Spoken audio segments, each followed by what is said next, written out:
South Africa in chaos. The story didn't end with the DNA revelation. If anything, that was only the spark. The firestorm that followed threatened to engulf the entire political landscape, turning alliances into ash and exposing a web of betrayal deeper than anyone could have imagined.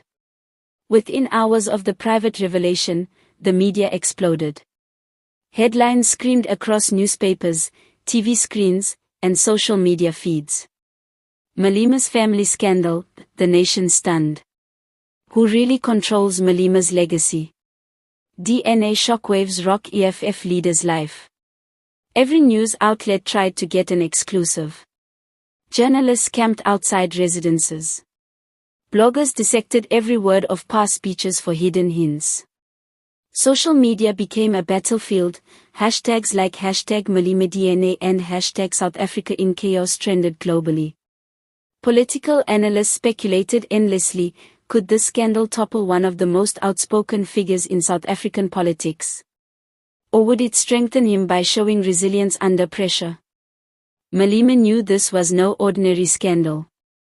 This was war. He summoned his closest allies in a private strategy session. Every word was measured, every plan calculated. Contain the leak, investigate who in his inner circle had leaked the information. Control the narrative, prepare statements that showed strength, dignity, and resilience. Strategic distractions, launch new political initiatives to shift public attention. Preemptive strikes, quietly expose rivals' hidden scandals before they could attack. Meanwhile, opposition leaders smelled opportunity. They formed secret coalitions behind closed doors, hoping to exploit the personal betrayal for political gain. Every phone call, every email, every handshake could hide a knife. As Malema maneuvered in public, unseen forces moved in secret.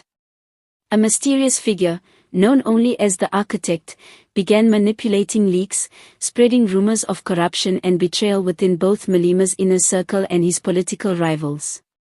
Financial backers threatened to withdraw support, demanding loyalty and transparency. Media tycoons threatened to spin the story into a full-blown exposé that could ruin careers. Even allies couldn't be fully trusted. In politics, nothing is personal, everything is leverage. In a private meeting, Malema's wife finally revealed the truth behind the decades-long deception. Her confession shook the foundation of the scandal. The children were biologically fathered by a shadowy political figure, a rising star with ambitions that could destabilize not only Malema but the entire party.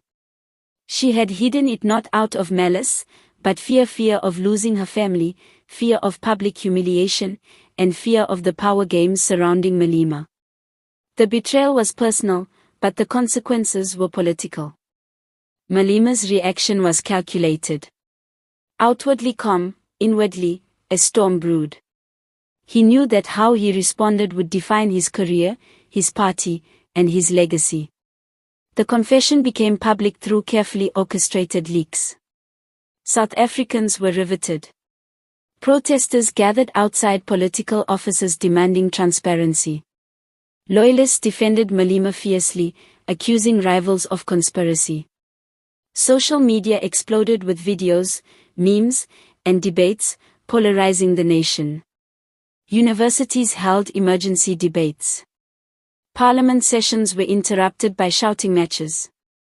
Every corner of society seemed to be engaged in this single story. Malema, ever the strategist, decided it was time to strike back. He revealed a series of corruption and influence scandals involving some of his most vocal political rivals. Key insiders who had tried to betray him were exposed and neutralized.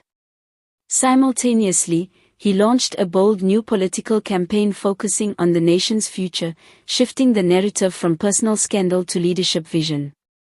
The result? Confusion, fear, and chaos among his enemies. The country watched in awe as a man under siege turned the battlefield to his advantage.